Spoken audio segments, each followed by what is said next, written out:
Hello दोस्तों, RV coaching classes में एक बार फिर से आपका हार्दिक अभिनंदन है। अभी आप वीडियो नंबर 6 देखेंगे जिसमें अपन पढ़ेंगे सहभाज्य संख्या और अपेक्षित सहभाज्य संख्या। देखिए दोस्तों, सबसे पहले अपन हेडिंग लिखेंगे। इसकी हेडिंग क्या है? अपनी हेडिंग है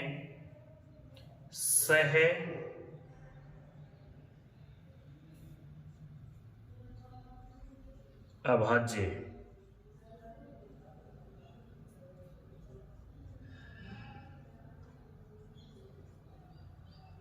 संख्या, यानी को प्राइम नंबर।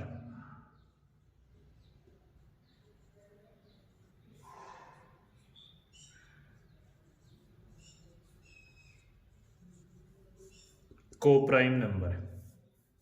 अब देखिए दोस्तों, इसमें क्या होता है कि ऐसी संख्या का युग्म या जोड़ा जो केवल एक के अलावा किसी अन्य संख्या से विभाजित नहीं हो, वो होती है सहभाज्य संख्या। तो देखिए दोस्तों, इसकी डेफिनेशन लिखते हैं। ऐसी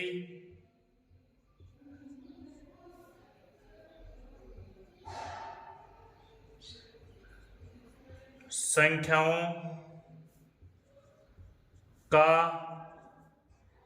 युग्म या जोड़ा, यानी जिसे पेर बोलते हैं, जो केवल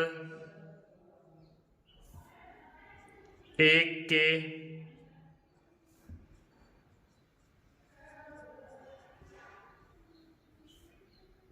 अलावा किसी अन्य संख्या से विभाजित नहीं हो, विभाजित नहीं होता है। आई बात समझ में? कहने का मतलब है कि ऐसी संख्याओं का युग्म या जोड़ा जो केवल एक के अलावा किसी अन्य संख्या से विभाजित नहीं हो। जैसे अपन फॉर एग्जांपल देखते हैं, जैसे 3 और 7 है। अब 3 और 7 है, वो एक के अलावा किसी अन्य संख्या से विभाजित नहीं है। 3 में 3 का जाता है और 7 में 7 का जाता है, तो ये हो गई सहअभाज्य संख्या। अपन कह सकते हैं ना, जिसका एचसीएफ, जिसका एचसीएफ क्या हो, एक, वो हमेशा क्या होती है, सहअभाज्य संख्या। तो लिख सकते हैं अतः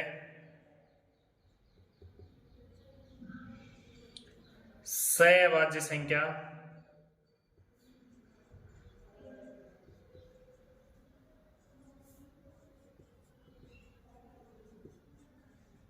सहअभाज्य संख्याओं का में से महत्तम समावर्तन या एच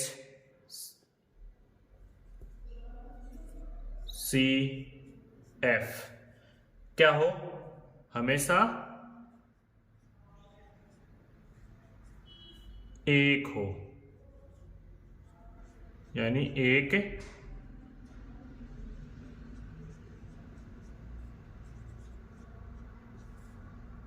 ये क्या कहलाती हैं, सहअभाज्य संख्याएं। कौन सी संख्याएं कहलाएंगी, सहअभाज्य संख्याएं। ठीक है। अब देखो, इसमें आप एग्जांपल और भी देख सकते हो। एक देखो 9 और 23। 9 और 23 में देखो किसका भाग जाता है, 9 में 3 का चला जाता है, 9 का चला जाता है, लेकिन 23 है उसमें 23 का जाता है। तो कहने का मतलब ये है कि 9 और 23 में एक ऐसा कोई सा भी नंबर है क्या, ऐसा कोई सी भी टेबल है क्या जिसमें अपन दोनों संख्याओं में एक ही पहाड़े का भाग दे सकते हैं? नहीं दे सकते ना, सिर्फ और सिर्फ एक का दे सकते हैं। किसका दे सकते हैं, एक का। विभाजित क्या नहीं कर सकते, विभाजित नहीं कर सकते। अन्य किसी संख्या से अपन विभाजित नहीं कर पाएंगे तो वो हमेशा क्या कहलाएगी, सहअभाज्य संख्या। कौन सी संख्या, सहअभाज्य संख्या। अब देखिए अपन दूसरा इसका पॉइंट क्या पढ़ेंगे। दूसरा पॉइंट इसका क्या पढ़ोगे आप, दूसरा पॉइंट पढ़ना आपको, सहभाज्य पढ़ लिया। अब अपेक्षित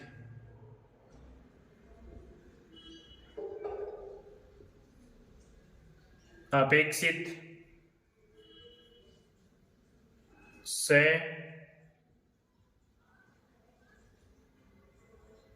अभाज्य संख्या।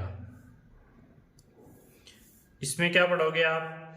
इसमें ये पढ़ोगे, इसमें केवल अभाज्य संख्याओं से युग्म बनाए जा सकते हैं। मतलब कहने का मतलब जो अभाज्य संख्या है ना, उन्हीं के युग्म बनाए जाते हैं, न कि इसमें जैसे देखो इसमें 3 और 7 है, पीछे वाले में देखो सहअभाज्य संख्या में देखो 3 और 7 है, दोनों ही अभाज्य संख्या हैं। लेकिन मैंने इसका एक एग्जाम्पल और लिया है जिसमें 9 और 23 है। तो 9 मतलब 3 से भी विभाजित है, 1 से भी विभाजित है, और 9 खुद 9 से विभाजित है। तो कहने का मतलब 1 या स्वयं के अलावा अन्य किसी संख्या से विभाजित होती है तो वो क्या होती है? भाज्य संख्या होती है ना। तो इसमें देखो 9 एक भाज्य संख्या नहीं है क्या? विषम भाज्य संख्या सबसे छोटी, और 23 है वो अभाज्य संख्या है। तो कहने का मतलब सहभाज्य संख्या वो होती है जिसमें अभाज्य भी काम में लिया जाता है और भाज्य भी काम में ले सकते हो। लेकिन अपेक्षित सहभाज्य के अंदर सिर्फ और सिर्फ आप अभाज्य संख्याओं के युग्म ही बना सकते हो। जैसे देखिए इसमें लिख देते हैं, इसमें केवल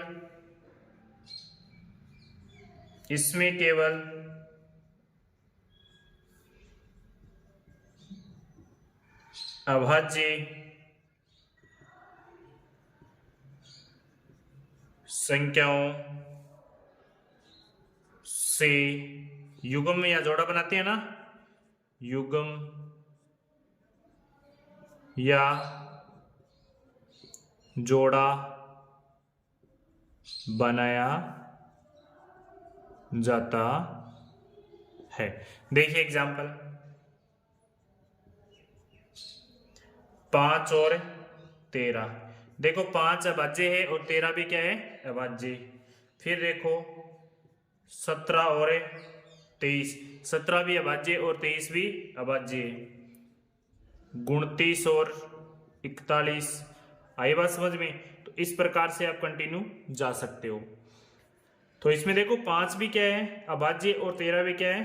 अभाज्य। तो मैंने क्या कहा था? सिर्फ और सिर्फ अभाज्य संख्याओं का युग्म बनना चाहिए, वो अपेक्षित सहभाज्य संख्याएं होती हैं। ठीक है, तो इस वीडियो को आप ज्यादा से ज्यादा शेयर कीजिए ताकि अन्य स्टूडेंटों को भी इसका लाभ मिल सके। देखिए आगे अपन देखिए दोस्तों, ये है जुड़वा सहभाज्य संख्या। पीछे अपन ने क्या पढ़ा था? सहभाज्य संख्या जिसमें अपन युग्म या जोड़ा केवल एक के अलावा अन्य किसी संख्या से विभाजित नहीं हो, वो पढ़ा था। उसके बाद अपेक्षित सहभाज्य के अंदर अपन ने दोनों जो युग्म जोड़े लिए थे वो दोनों ही संख्याएं कैसी थी? अभाज्य थी। अब अपन जो जुड़वा सहभाज्य की बात कर रहे हैं ना, तो उसमें क्या हुआ कि देखो जुड़वा यानी ट्विन नंबर। तो कहने का मतलब जो जुड़वा सहभाज्य संख्या है ना, उसमें क्या करेंगे अपन? जो भी युग्म बनाएंगे ना, उसमें ऐसा होगा कि उसका जो अंतर होगा ना दोनों का संख्याओं का, वो अंतर क्या होगा? 2 होगा। अंतर क्या होगा? 2। तो इस संख्या की डेफिनेशन क्या होगी? इसमें केवल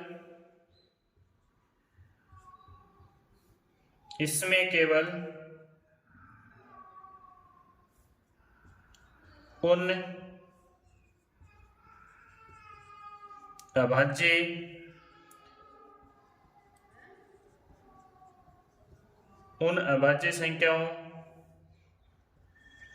का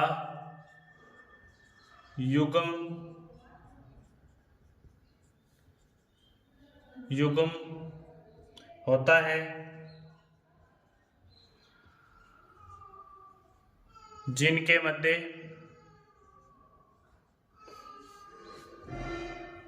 2 का अंतर हो। 2 का अंतर कैसे हो? देखो एग्जाम्पल से समझ में आएगा। 3 और 5। अब ये बताओ 5 में से 3 घटाओगे क्या आएगा? 2। तो अंतर क्या आया दोनों का? 2। फिर उसके बाद एग्जाम्पल क्या हुआ आपका? 5 और 7। देखो 7 में से 5 घटाओ क्या आया? 2। तो मैंने क्या कहा डेफिनेशन में? यही तो कहा कि अभाज्य संख्याओं का युग्म, अभाज्य संख्याओं का जोड़ा जिसके मध्य अंतर किसका हो? 2 का। तो देखो सब में अंतर किसका आएगा?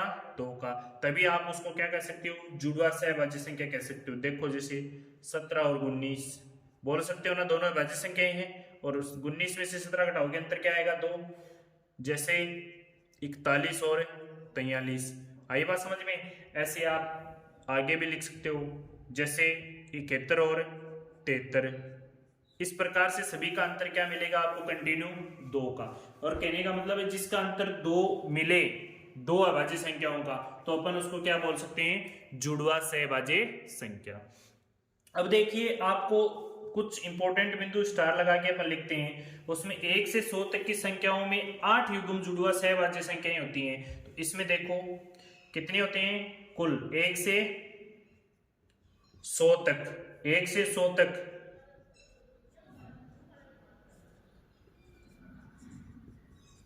की 1 से 100 तक की संख्याओं में 8 युग्म या जोड़ा किसका होता है, जुड़वा सहअभाज्य, जुड़वा सहअभाज्य के होते हैं। लिखूं क्या ऊपर, देखो मैंने कितने लिख दिए, 5 तो लिख दिए हैं, और उसके बाद चलो और भी लिख देता हूं जो बाकी हैं। और क्या होता है, एक और लिख देता हूं मैं नीचे, 11 और 13 का नहीं लिखा ना, और 17 और 19 का लिख दिया। फिर 29 और 31 का नहीं लिखा, एक और जोड़ा रह गया, कौन सा रह गया, 59 और 61 का। ठीक है, चलो मैं कंटिन्यू लिख देता हूं इसको, यही लिख देता हूं लगातार कौन कौन से होते हैं।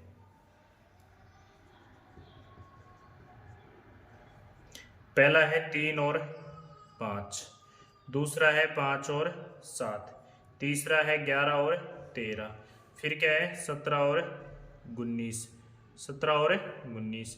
अब बताइए उसके बाद क्या आएगा, 29 और 31, 29 और 31 के बाद क्या जाएगा, 41 और 43, 41 और 43 के बाद क्या जाएगा, 59 और 61, 59 और 61, 59 और 61 के बाद क्या जाएगा, 71 और 73। देखो 8 हो गए ना, 1 2 3 4 5 6 7 8। ठीक है, तो इस प्रकार से ये 8 जुड़वा सहभाज्य संख्याएं होती हैं। अब देखो इसमें और तो कुछ ज्यादा रहा नहीं है, सम संख्याएं, विषम संख्याएं जो ऑलरेडी आपको उनका नॉलेज है अच्छी तरीके से। तो इसके साथ ये संख्या पद्धति की जो बेसिक जानकारी थी वो तो कंप्लीट हो जाती है, लेकिन कुछ इनके जो सूत्र होते हैं इंपॉर्टेंट्स नोट लगा के वो अपन लिखना चाहेंगे इन्हीं के साथ, ताकि ये 2-3 सूत्र हैं वो कंप्लीट हो जाएंगे यहीं पर। देखिए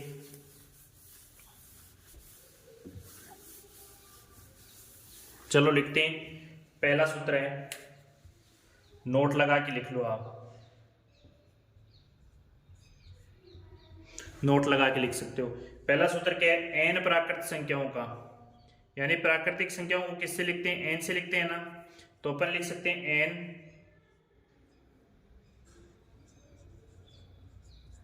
प्राकृत या प्राकृतिक संख्याओं का योग